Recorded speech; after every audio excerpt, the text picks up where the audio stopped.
La ville du futur va changer nécessairement le comportement des citoyens.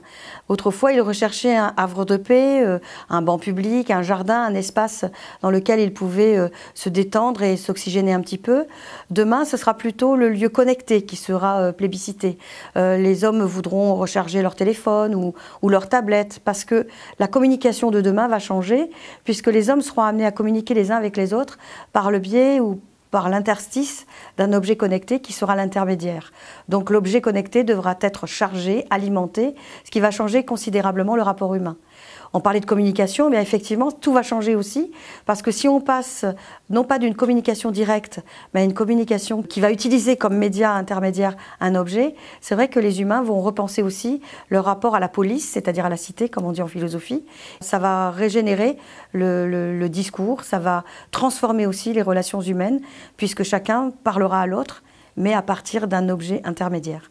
Ce qui fait qu'on peut penser que le citoyen de demain, c'est aussi celui qui va avoir besoin d'un espace où il pourra s'exprimer, puisqu'il faudra qu'il y ait cet élément important du suffrage universel, un espace qui sera privé, mais qui en même temps, lorsqu'il sera dans l'ordre du débat, rejoindra ce qu'on faisait dans l'Antiquité, lorsqu'on allait sur l'Agora à Athènes, et que chacun mettait en débat les idées politiques, de manière à ce qu'on puisse non seulement les développer, mais aussi les contredire, et puis amener ce qu'on appelait au Moyen-Âge la disputatio, c'est-à-dire la dispute entre les individus. Débattre, c'est se disputer, c'est mettre en avant, et c'est vrai que l'espace virtuel sur lequel chacun va pouvoir s'exprimer dans un débat démocratique, c'est certainement l'avenir de la citoyenneté.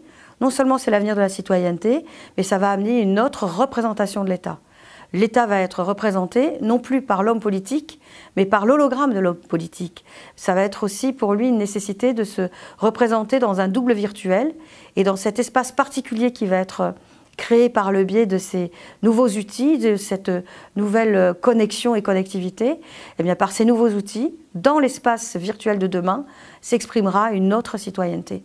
Et cette citoyenneté amènera un engagement virtuel dans lequel chacun pourra lire les opinions des uns et des autres. Alors on sait qu'en philosophie, l'opinion, elle est toujours contestable, parce que l'opinion n'est pas la vérité, mais l'opinion aide à faire évoluer le débat démocratique, elle aide aussi à transformer le bien-être ou le bien-vivre de chacun.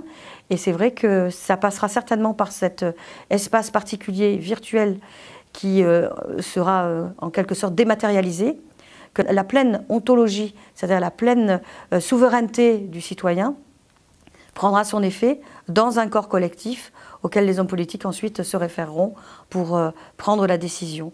En fait, l'espace virtuel sera le lieu de l'échange, ce sera aussi le lieu dans lequel les citoyens s'étant exprimés, cette boîte à idées citoyenne permettra aux politiques de se positionner et de prendre la décision.